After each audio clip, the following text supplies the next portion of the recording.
여러분, 그 수잔 보일이라는 분 아마 아실 거예요. 예.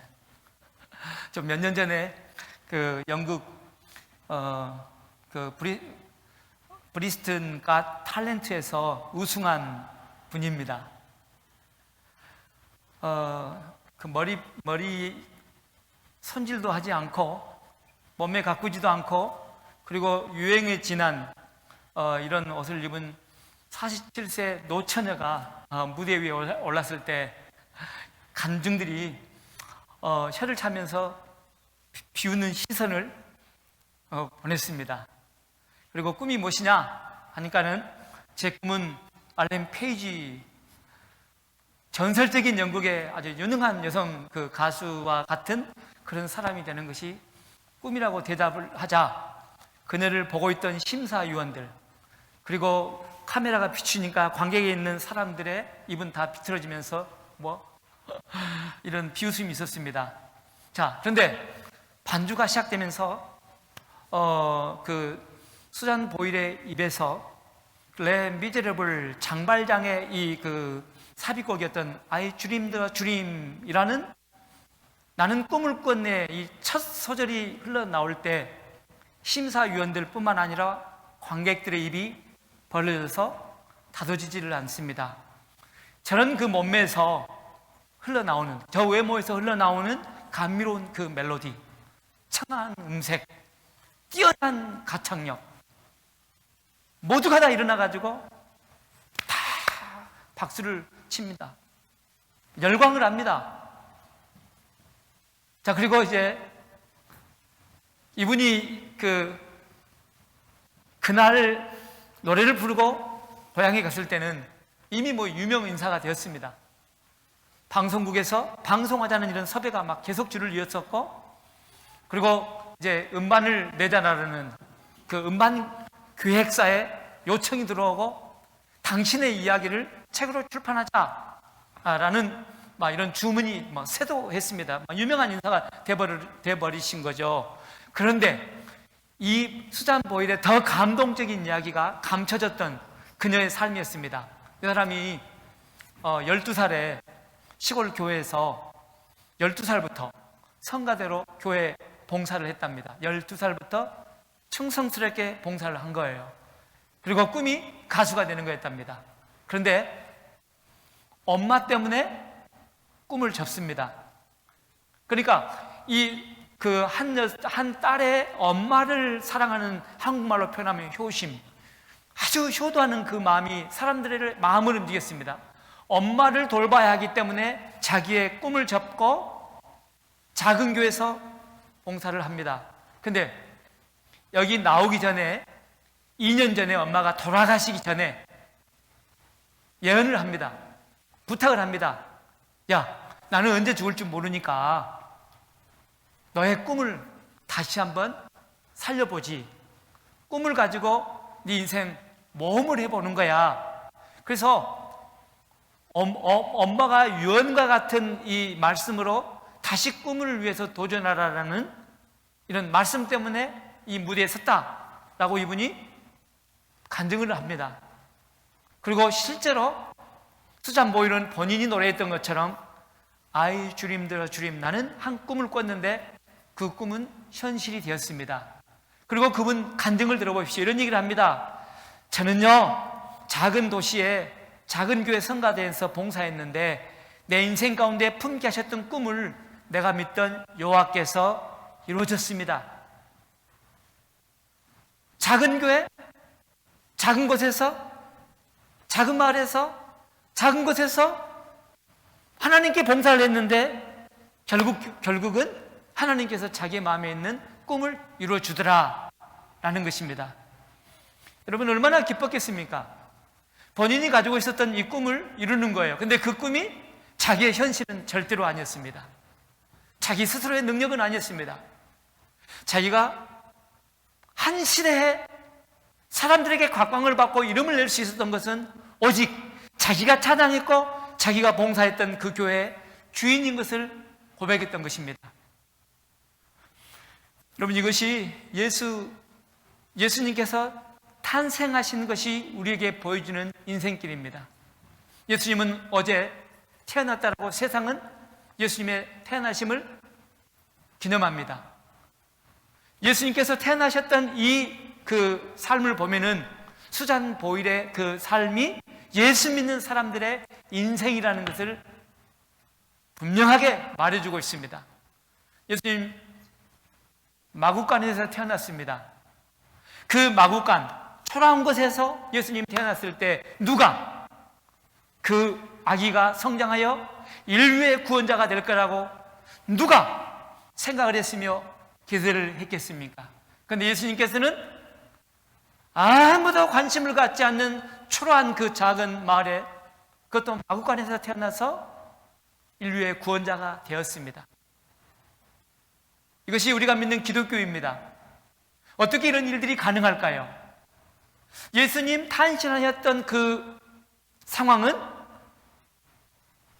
사람들의 전혀 기대가 없었던 곳, 작지만은 그곳에서 위대한 일이 일어난다는 것을 우리 가운데 가르쳐주고 있는데, 여러분, 이런 일이 어떻게 가능할까요? 저는 오늘 이런 제목으로 말씀을 나누려고 합니다. 마구간에서 태어나신 그 예수님, 왜 마구간에서 태어났을까요? 그리고 마구간에서 태어난 스테이블입니다. 영어 하시는 분들 혹시 마구간이 무엇인지 잘 이해가 안 되신 분들 계셔서, 스테이블이 한국말로 마구간입니다. 마구간에서 태어나셨던 그 아이가 어떻게 인류의 구원자가 될 수 있었을까요? 사람의 관심의 대상이 못 되는 나의 삶을 보면서 안타까운 여러분의 삶이 어떻게 위대한 인생을 살아갈 수 있을까요? 주님께서 그걸 가르쳐 주실 줄로 믿습니다. 아니, 여러분 인생 그렇게 세워주실 줄로 믿습니다. 대신 우리는 이 시간 어떻게 되는지에 대해서 하나님께서 주시는 말씀을 주의 깊게 우리는 마음 가운데 담아야 할 우리의 책임은 있습니다. 그 말씀만 담는다라면 우리가 기대하지 못했던 수잔 보일이 고백했던 그런 일들, 수많은 사람들이 세상에서 간증하는 기적과 같은 삶이 여러분의 삶이 될 줄로 믿습니다. 자, 우리 성경 말씀을 봅니다. 우리 누가복음 2장 1절로 11절 말씀입니다. 우리 함께 읽습니다. 이때 가이사 아구스토가 영을 내려 천하로 다 호적하라 하였으니 이 호적은 구레노가 수리아 총독됐을 때 첩번한 것이라. 모든 사람이 호적하러 각각 고향으로 돌아가매 요셉도 다윗의 집 저속인 거로 갈릴리 나사렛 동네에서 유대를 향하여 베들레헴이라는 다윗 동네로 그 정혼한 마리아와 함께 호적하러 올라가니 마리아가 이미 잉태되었더라. 거기 있을 때에 해산할 날이 차서 맏아들을 낳아 강보로 싸서 구유에 누웠으니 이는 사관에 있을 곳이 없음이러라. 그 지경에 목자들이 밖에서 밤에 자기 양떼를 지키더니 주의 사자가 곁에 서고 주의 영광이 저희를 두루 비침에 크게 무서워하는지라. 천사가 이르되 무서워 말라. 보라, 내가 온 백성에게 미칠 큰 기쁨의 좋은 소식을 너희에게 전하노라. 오늘날 다윗의 동네에 너희를 위하여 구주가 나셨으니 곧 그리스도 주시니라. 아멘. 자, 본문에는 그 예수님의 태어나신 상황을 보여주는 그 특별한 세 가지 단어가 반복되고 등장합니다. 이 세 가지 단어입니다. 자, 첫 번째 단어는 무엇이냐면은, 사실 세 가지 단어는 우리가 인생을 살면서 어떻게 정말로 기쁨을 경험할 수 있는, 하나님께서 내 꿈을 이루어 주셨다라고 말할 수 있는, 외칠 수 있는 그런 흥분된 인생을 살 수 있는가를 가르쳐주는 키워드입니다. 세 가지입니다. 하나는 베들레헴, 따라해보는 거예요. 하나는 베들레헴, 두 번째는 마구간, 세 번째는 목자들. 자, 베들레헴은 예수님께서 태어나셨던 동네 이름입니다. 마구간은 가축의 우리 스테이블입니다.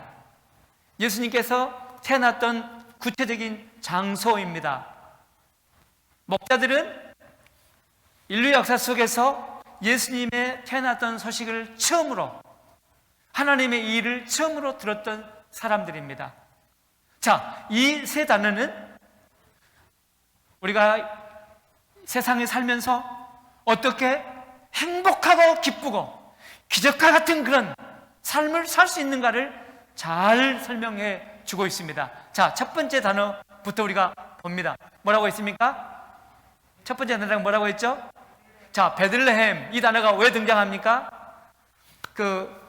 예수님께서 태어나시기 바로 직전에 이스라엘은 로마의 식민 통치를 받고 있었는데, 그때 당시 로마의 황제 가이사 아구스토가 로마뿐만 아니라 로마가 통치하는 모든 식민국 백성들에게 호적을 명령합니다. 호적은 뭐냐면은 태어난 사람이 누군지 구체적으로 이름과 주소와 나이를 다 보고하는 것입니다. 그 이유는 뭐였냐면은 세금을 걷어들이기 위한 것이었습니다. 자, 그래서 호적은 본족에 가서 해야 됩니다. 자기 조상들의 고향에 가서 해야 됩니다. 다윗의 후손이었던 요셉은 마리아를 데리고 호적하러 내려갑니다. 어디로 갔습니까? 다윗의 고향이 베들레헴이기 때문에 자기 조상인 다윗의 고향 베들레헴으로 갑니다. 자, 가기 전에 어디에 살았습니까? 저 이스라엘의 북쪽 갈릴리 나사렛이라는 동네에서 생활하고 계셨는데, 호적하기 위해서 베들레헴으로 내려갑니다. 그때 마리아의 나이가 역사 그 조사한 사람들의 자료를 보면은 13살에서 14살쯤 되었다, 이렇게 되어 있습니다. 만삭의 몸으로 제가 한번 계산을 해봤거든요. 나사렛에서 베들레헴까지 거리가 120km쯤 됩니다. 요즘은 이제 구글 맵이 있기 때문에 120km가 랭리에서 어디쯤 될까 해봤더니 호프 조금 더 넘더라고요. 그걸 걸어가는 거예요. 만삭의 몸으로 14살 이 어린 처녀가 가면 얼마나 고통스러우겠습니까? 어디를 향하여 갔습니까? 베들레헴입니다. 왜 갔습니까? 왜 갔죠? 왕이 호적하라고 명령했기 때문에 간 거 아니겠습니까? 자, 그런데 성경은 그렇게 얘기하지 않습니다. 오늘 본문만 보더라도 이 베들레헴이라는 곳을 계속적으로 강조합니다. 베들레헴은 다윗의 동네에서 왕이 난다, 베들레헴에서 인물이 난다라는 것은 성경 전체가 이야기하고 있는 내용입니다. 자, 우리 11절 말씀만을 같이 한번 봅니다. 11절 말씀 같이 읽습니다. 오늘날 다윗의 동네에 너희를 위하여 구주가 나셨으니 곧 그리스도 주시니라. 여기서 지금 다윗의 동네 베들레헴을 얘기합니다. 자, 우리가 쉽게 이 말씀을 읽을 때는 예수님의 부모님들이 베들레헴에 갔던 이유는 로마가 통치하면서 호적하라고 했기 때문에 갔지, 이렇게 생각할 수 있지만은 성경은 그렇게 얘기하지 않습니다.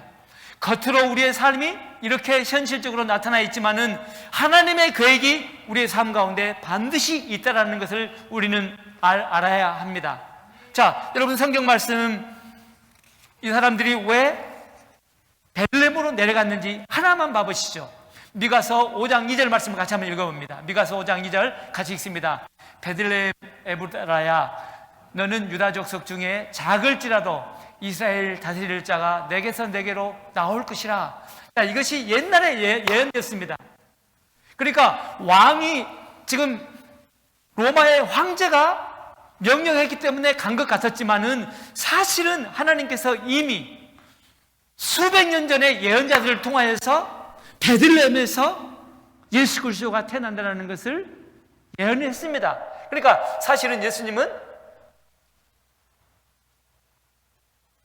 하나님의 계획에 따라서 옮겨갔고, 하나님의 계획에 따라서 베들레헴에서 태어났다라는 것입니다. 자, 그러면은 왜 베들레헴일까? 이것이 우리에게는 궁금증입니다. 왜 예수님께서는 베들레헴에서 태어난다라고 예언을 했냔 말이시죠. 조금만 볼륨 올려주시기를 바랍니다. 자, 여러분, 이 말씀을 보면은 베들레헴 에브라야, 너는 유다 족속 중에 작을지라도, 작다란 말을 단어하고, 그리고 이스라엘 다스릴 자가 내게서 나올 것, 이스라엘 다스릴 자라는 높은 이 두 개의 그림이 비교되고 있습니다. 그러니까 예수님께서 태어날 곳은 아주 초라한 곳인데 근데 그곳에서는 위대한 인물이 나타난다는 것을 비교하고 있습니다. 전혀 사람들의 이 기대가 되지 않는 곳에서 위대한 일이 일어난다는 것을 말씀하십니다. 지금은 크리스마스 시즌입니다. 저녁에 밖에만 나가면은 크리스마스라고 불빛이 반짝반짝 비치고 선물도 많이 교환하고 트리마다 전깃불이 붙어 있습니다. 그런데 예수님의 부모님들이 예수님 태어나기 위해서 가셨던 그곳, 아니 하나님께서 보내셨던 그곳은 불빛도 없었습니다. 어두웠습니다. 사람들에게 관심의 대상이 될 수 있는 아무것도 없었습니다. 그런데 그곳에서 위대한 일을 이루십니다. 여러분, 이 비교되는 그림, 이것이 우리에게 주는 메시지는 무엇입니까? 하나님께서는 사람에게 관심의 대상도 되지 않는 작은 것을 통하여서 역사의 흐름을 바꿔버리는 위대한 일을 행하신다는 것이 그것이 메시지가 아닐까요? 사람들에게 기대가 되지 않는 그곳, 사람들에게 어떤 관심도 받지 못하는 나였지만은 하나님께서는 계획을 주셨고 말씀하셨고 그 말씀을 성취하시는 분이라는 것을 우리 가운데 깨닫게 하여 주신 것이 아닐까요? 그렇습니다. 여러분, 자신들이 삶을 볼 때에 절망스럽고 기대가 될 수 없는 것 같지만은 하나님을 믿는 한 사람 한 사람의 인생 가운데는 하늘에 거룩하고 위대한 그런 계획들이 있는 줄로 믿습니다. 여러분의 환경과 사람들의 안목으로는 그것이 현실적이지 않을 것처럼 보이지만은 하나님의 계획하심은 반드시 하나님의 때에 이루어지게 될 줄로 믿습니다. 이것이 마구간에서 태어나신 예수님의 이 삶이 우리 가운데 보여주는 첫 번째 메시지입니다. 우리 이사야서 60장 22절 말씀을 같이 읽습니다. 이사야서 60장 22절입니다. 같이 읽습니다. 그 작은 자가 천을 이루겠고 그 약한 자가 강국을 이룰 것이라. 때가 되면 나 여호와가 속히 이루리라. 작지만은 작은 자가 천을 이룬다라고 말씀하시는 거 아닙니까? 약하지만은 약한 자가 강국을 이룬다랍니다. 지금이 아니고요, 하나님의 영광의 때가 되면은 이 일을 이룬다라는 거예요. 여러분, 영어 성경 봐보시면은요, 그 작은 자를 뭐라고 있습니까? The smallest family, 가장 작은 자가 어떻게 되겠습니까? thousands가 된다라고 약속하십니다. 그 밑에도 봐보십시오. And the tiniest group, 가장 하찮은 자가 강국을 이룬다라는 것입니다. 이것이 어떻게 가능합니까? 여러분, 눈에 보일 때는 아무런 기대가 되지 않는 낮은 자 중에 가장 낮은 자일지라도 힘을 얻는 그런 인물로 세워준다라는 하나님의 말씀입니다. 이것이 어떻게 가능하겠습니까? 뭐라고 되어 있습니까? 때가 되면은 나 여호와가 속히 이루리라. 영어 성경에 보십시오. I, the Lord will make it happen. 내가 너희의 삶을 통해서 이 일을 이룰 것이다. 할렐루야. 이걸 말씀은 내가 받을 때 흥분이 되고 말씀을 받는 사람들은 실제로 이 일들을 경험하게 되는 줄로 믿습니다. 많은 사람들이 주일날 하나님의 음성을 듣습니다. 수많은 사람들이 예배 가운데 앉아 있습니다. 우리 교회만 보더라도 많은 분들이 앉아 계십니다. 큰 교회, 수천 명, 수만 명 모이는 교회, 수많은 사람들이 예배 가운데 모여 있지만은 아멘! 믿습니다. 이건 하나님께서 내 인생을 통하여 그가셨던 말씀입니다. 이게 탁 들어오는 분들에게는 여러분, 그런 간증하는 사람이 되어야 될 줄로 믿습니다. 나 여호와가 가장 작은 곳에서, 이게 바로 베들레헴이 우리 가운데 주는 메시지입니다. 베들레헴. 자, 마리아와 요셉은 이제 하나님의 인도하심에 따라서 베들레헴에 내려갔지 않습니까? 내려갔습니다. 얼마나 힘들었겠습니까? 어느 분의 그 연구 자료를 보니까 가자마자 너무 피곤해서 산통이 시작됐답니다. 산통이 시작돼서 가자마자 이제 아기를 출산해야 되는데 문제에 직면했답니다. 어떤 문제입니까? 본문을 보니까 어디 가도 예수님께서 출산할 수 있는 장소가 없습니다. 병원을 찾지 못합니다. 예수님께서 태어나실 장소를 발견할 수가 없습니다. 그래서 어떻게 됐습니까? 오늘 본문 말씀, 우리 7절 본문은 어떤 일이 일어났습니까? 우리 7절 같이 봅니다. 같이 읽습니다. 마다들을 낳아 강보로 싸서 구유에 누웠으니 이는 사관에 있을 곳이 없음이로라. 자, 아들을 낳아가지고 어디다가 놓았습니까? 구유라고 되어 있습니다. 구유는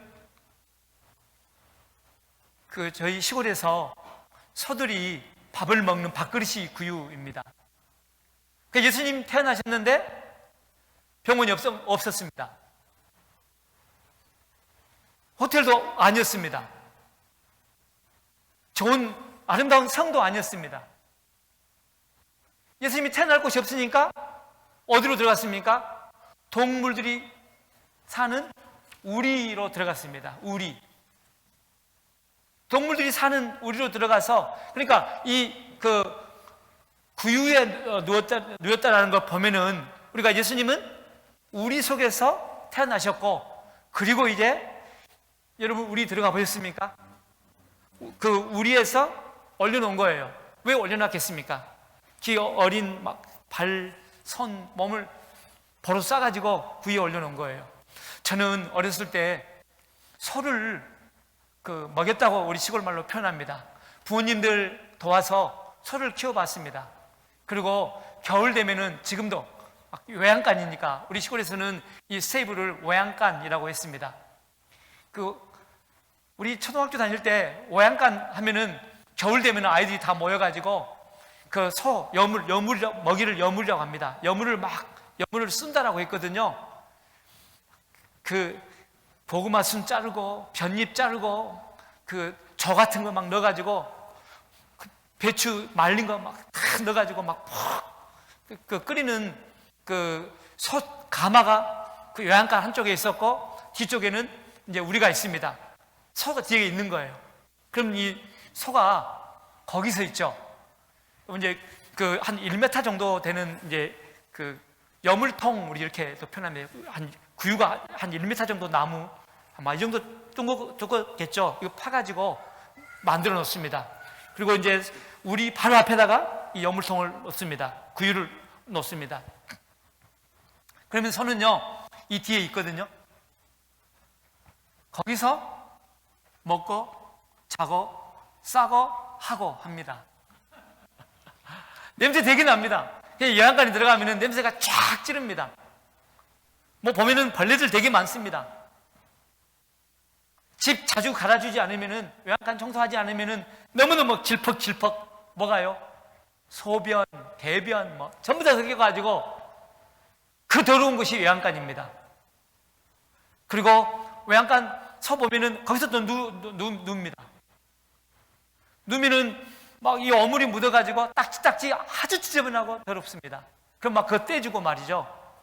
자, 그런데 예수님께서는 그곳에서 태어났습니다. 전능하신 하나님의 아들이 태어났는데 왜 외양간을 선택했을까요? 아니, 여러분, 이 젊은 부부를 한번 상상해 봅니다. 아기를 출산해야 되는데 따뜻한 병원도 아닙니다. 호텔도 아닙니다. 좋은 집도 아닙니다.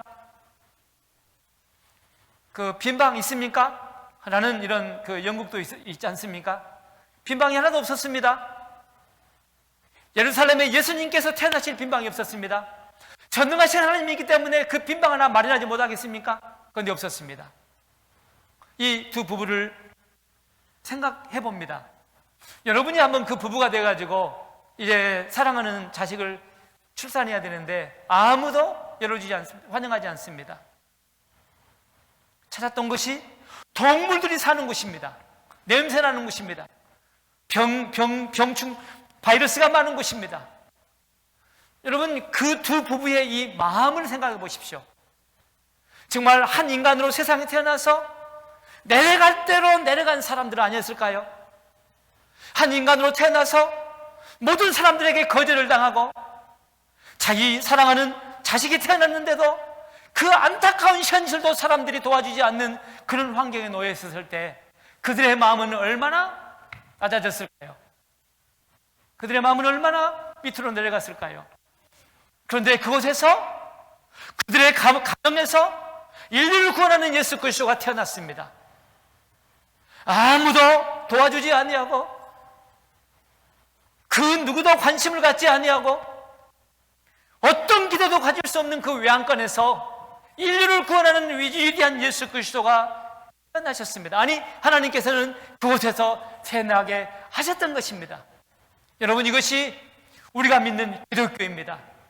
아무런 기대할 수 없는 곳, 정말 한 인간이 세상에 태어나서 내려갈 수 있는 곳, 가장 기쁜 곳까지 내려간 그런 곳에서 우리 하나님께서는 위대한 일을 이루시는 것, 여러분, 이것이 여러분과 제가 믿는 기독교인 줄로 믿습니다. 할렐루야, 할렐루야, 할렐루야. 전부 다 아멘 하도록 한번 해봅시다. 할렐루야. 여러분, 이것이 우리가 믿는 예수 그리스도입니다. 내 자신은 절망했습니다. 세상 그 누구도 나에 대한 관심을 두지 않습니다. 가까이 있는 사람들도 다 나를 외면합니다. 여러분, 그곳에서 예수 그리스도 인류의 구원자가 태어났을 때에 요셉과 마리아는 얼마나 기쁘고 하나님을 찬양했겠습니까? 여러분, 이것이 예수를 믿는 여러분과 저의 인생인 줄로 믿습니다. 우리 성경 말씀 하나 봅니다. 마태복음 5장 3절입니다. 마태복음 5장 3절 같이 읽습니다. 심령이 가난한 자는 복이 있나니 천국이 그들의 것이며 마음이 내려갈 대로 내려간 사람들이 복이 있다라는 이런 예수님의 말씀입니다. 심령이 가난한 사람들이 하나님께 복을 받는데요. 그러면은 여러분, 심령이 가난하다라는 것을 언젠가 우리가 함께 나눈 적이 있습니다. 이 심령이 가난하다는 이 말이 원어로 푸토코스라고 했지 않습니까? 기억나신 분들 계실 거예요. 이 심령이 가난한 푸토코스라는 것은 누구를 말했냐면은 이 글이 쓰여질 당시에, 예수님 살아계실 당시에는 구걸하는 사람들, 사고나 질병 때문에 고통을 당하는 사람들 뿐만 아니라 정신적으로 온전하지 않는 사람들을 푸토코스라고 했습니다. 여러분, 이 푸토코스의 이 현상에 그 공통점이 있습니다. 자기들 스스로는 인생을 살아갈 수 없는 사람들입니다. 여러분, 구걸하는 사람들 만나봤습니까? 구걸하는 사람들과 깊게 대화해 보셨습니까? 정말로 그들은요, 인간이 태어나서 내려갈 때까지 내려가는 겸손한 낮아진 사람들입니다. 여러분, 사고나 질병 때문에 병원에 누워있는 분들 깊게 대화해 봤습니까? 저는 목회 현장에서 정말 그 죽음의 현장까지 갔던 많은 우리 교회 성도님들 가서 대화할 때마다 느꼈던 것이, 이분들은 자기들 힘으로는 인생의 희망을 가질 수 없고 오직 하나님만을 바라보고 있더라고요. 여러분, 정신 바약 하시는 분들 있잖아요. 정신이 온전하지 않는 분들, 그분들은 주변의 지인들의 도움 없으면 살아갈 수가 없습니다. 정말 인간으로 태어나서 내 자신을 드러낼 수 있는 어떠한 끈도 없는 사람들, 나를 자랑할 수 있는 것은 아무것도 없는 사람들, 이런 사람들이 푸토코스였습니다. 요셉과 마리아는 그런 사람들이었습니다. 자기들 스스로는 자기들의 자랑을, 자기들의 것을 말할 수 없는, 오직 하나님 때문에 왔었고 하나님만을 기대했던 그들의 가슴이 있었는데, 여러분, 그곳에 하나님의 위대한 기적이 나타나게 되는 줄로 믿습니다. 할렐루야. 마구간에서 태어나신 예수님, 우리 가운데 주시는 은혜의 메시지는 무엇입니까? 그 누구의 도움도 받을 수 없는, 내 스스로 절망 가운데 있지만은 나 같은 자를 통하여서 하나님께서는 위대한 일을 이루신다라는 것, 여러분, 이번 크리스마스에 꼭 붙잡아야 되기를 줄로 믿습니다. 할렐루야. 예수님 마구간에서 오셨습니다. 그 이유는 무엇입니까? 예수 믿는 사람들이 그 어떤 도움도 없이 절망 가운데 있지만은 하나님을 의지하는 사람의 삶 가운데는 결국 주님께서 은혜를 주신다라는, 심령이 가난한 자는 복이 있나니 그들이 하나님의 통치를 받을 것이요. 여러분, 이 말씀이 여러분의 삶 가운데 이루어지기를 소망합니다. 자, 세 번째 단어가 뭐라고 있습니까? 세 번째 키워드가 뭐라고 했죠? 목자들입니다. 목자들은 누구입니까? 예수님께서 마구간에서 태어난 이 사실을 우리 인간들 역사 속에서는 첫 번째 주인공 되는 사람들입니다. 우리가 질문해 봅니다. 아니, 왜 하나님께서 보낸 천사는, 아니 하나님께서는 왜 천사를 목자들에게 보냈을까? 이런 질문을 우리가 해야만이 성경에 있는 메시지를 우리가 얻을 수가 있습니다. 아니, 수많은 사람들, 믿음도 좋은 것 같고 똑똑하고 안목이 있고 뭔가 다른 사람들은 나은 미래를 예측하는 사람들도 있잖아요. 근데 그런 사람들이 없었다고요? 아닙니다. 그 1세기 예루살렘, 로마 이런 그 문화를 연구해 보면은 그때 예수님 태어나실 당시에 철학, 사상, 인류의 스카모니, 아니 누굽니까? 소크라테스, 플라톤, 또 그런 사상가들이 다 살았던 그런 문화를 가지고 있었던 때입니다. 자, 그런데 예수님께서는 하나님께서는 천사를 목자들에게 보냅니다. 도대체 왜 목자들에게 보냈을까요? 자, 우리 성경 말씀을 봅니다. 10절 말씀 우리 같이 읽습니다. 보라, 내가 온 백성에게 미칠 큰 기쁨의 좋은 소식을 너희에게 전하노라. 여기서 너희가 누구입니까? 너희가 누구죠? 너희가 누구입니까? 너희가 누구예요? 목자입니다. 목자에게 보내노라. 우리 다시 한번 질문해 보시죠. 수많은 사람들이 있는데 왜 하나님의 되어질 일들을 그들에게 먼저 알려줬을까요? 뭐 이렇게 질문해 보면 좋습니다. 수많은 사람들이 있는데 왜 하나님께서는 특별한 사람, 나 같은 사람에게 먼저 알려주면 안 될까요? 이런 질문입니다. 그러니까 여러분, 오늘 우리가 이 세 가지 키워드는 인생을 살면서 행복한 기쁨을 얻을 수 있는 비밀이 담겨져 있다는 단어라고 말씀했습니다. 첫 번째는 베들레헴이었고, 두 번째는 마구간이었고, 세 번째는 목자였습니다. 왜 하필이면 목자들이었을까요? 이걸 궁금한 사람이 있었습니다. 미국 분인데, 역사학자인데, 윌리엄 톰슨이라는 분인데, 이분이 궁금한 게 너무 많은 거예요. 성경을 연구하다가 미국 사회 이 문화와 너무 다른 것이 성경에 너무 많이 기록됐기 때문에 실제로 그곳에 가서 30년을 삽니다. 그리고 이분이 목자들의 삶을 유심히 관찰해서 글을 씁니다.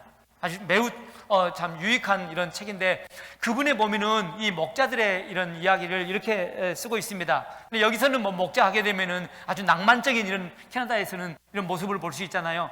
정반대입니다. 이 목자의 첫 번째는 이제 유목민입니다. 유목민. 그러니까 유목민 하면은 우리는 단순하게 그냥 떠돌아다니는 사람 이렇게 표현할 수 있지만은 그들은 집이 없답니다. 거처지가 없답니다. 황량한 곳에서 산답니다.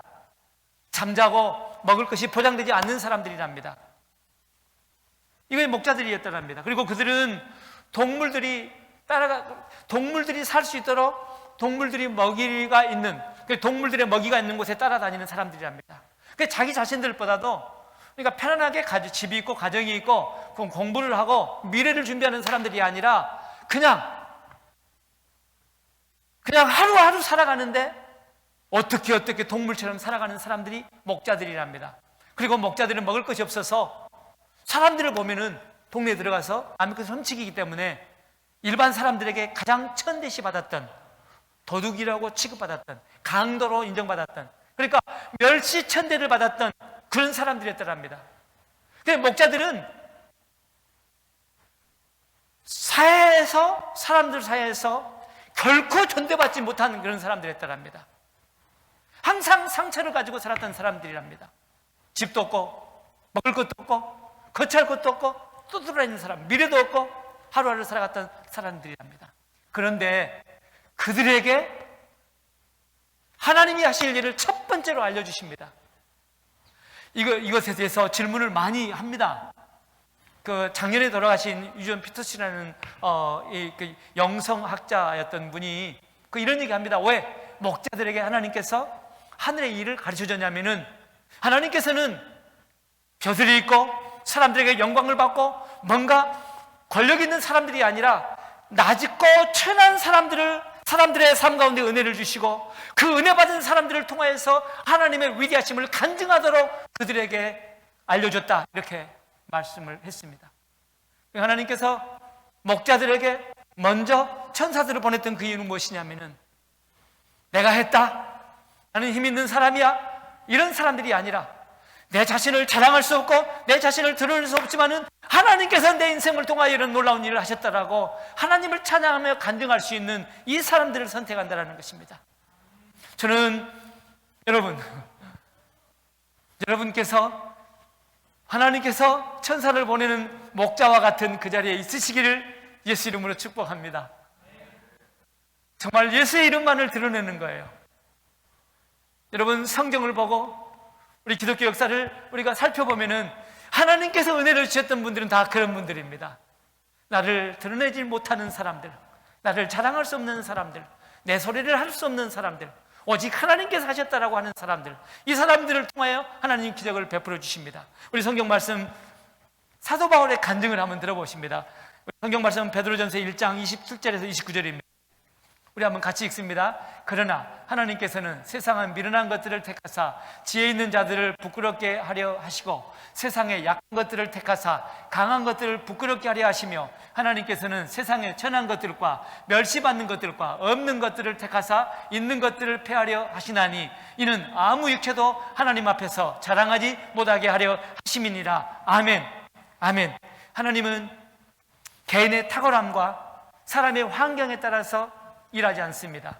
오히려 하나님께서 일하는 곳은 어떤 곳이냐면은 사람들을 드러낼 수 없는, 내 자신이 우수했다, 내가 열심히 노력했다, 나는 다른 사람과 달랐다, 이런 곳에는 일하지 아니하시고 나는 할 수 없었습니다, 나는 무너졌었습니다, 나는 땅끝까지 갔었습니다, 절망 가운데 있는 사람들을 통하여 일하십니다. 그 이유는 무엇입니까? 하나님께서는 영광 받으시기를 원하고 하나님께서 높아지시기를 원하시기 때문에 그렇습니다. 그렇기 때문에 우리 기독교는, 우리 삶은 희망이 있습니다. 우리가 오늘 모든 것이 다 무너진 것 같지만은 예수 그리스도가 우리와 함께 하시기 때문에 우리에게는 소망이 있는 줄로 믿습니다. 우리가 작을지라도 여러분 우리 가운데는 기대가 있는 줄로 믿습니다. 나 여호와가 속히 이 일을 이루리라. 할렐루야. 여러분의 삶 하나님께서 이미 개입하셨습니다. 크리스마스를 통하여 다시 한번 우리는 예수 그리스도가 왜 마구간에서 태어났는지를 우리 마음 가운데 묵상해야 할 줄로 믿습니다. 세 가지 키워드가 뭐라고 있습니까? 베들레헴, 마구간, 목자. 우리 다 같이 한번 해보십니다. 제가 이렇게 볼 거니까는요, 저하고 눈을 한번 마주치시죠. 할렐루야. 할렐루야. 할렐루야. 자, 세 가지 외칩니다. 자, 시작. 베들레헴, 마구간, 목자. 여러분의 삶을 통하여 하나님 놀라운 일을 이루실 줄로 믿습니다. 그렇기 때문에 우리는 희망을 가지고 환경에 이끌리고 집착하여 절망 가운데 고통당하는 그런 인생의 태도가 아니라 말씀을 붙잡고 예수님을 바라보면서 희망을 가지고 생명력 있게 일어나야 할 줄로 믿습니다. 아멘. 우리 같이 일어나서 좀 기도하면 어떨까요? 일어나셔서